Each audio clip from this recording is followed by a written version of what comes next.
Hi Lisa. Hi. Gaan dit? Goed, Gaat goed? dankie. Maar net vir jou vrou, hoe het jy hierdie paar dagies geniet nou? toe jy Dit hier was 'n wonderlike experience.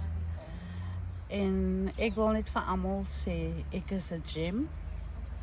Ek is 'n sunflower. En ek is wow. En ek hoop dat ek nog 'n pad sal stap met Auntie Madge en saam met Zita.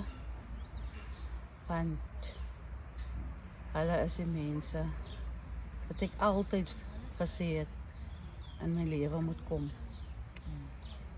En ek weet, en ek het vanoggend weer besef, ek het nooit altyd mense met wie ek kon gepraat het nie.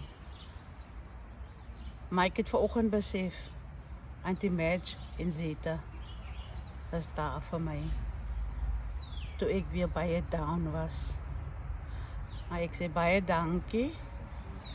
En ek gaan 'n lang pad met julle stap. Amen. Thank you. Dis lief vir jou hoor. Thank you, Lord. Thank you, Zita.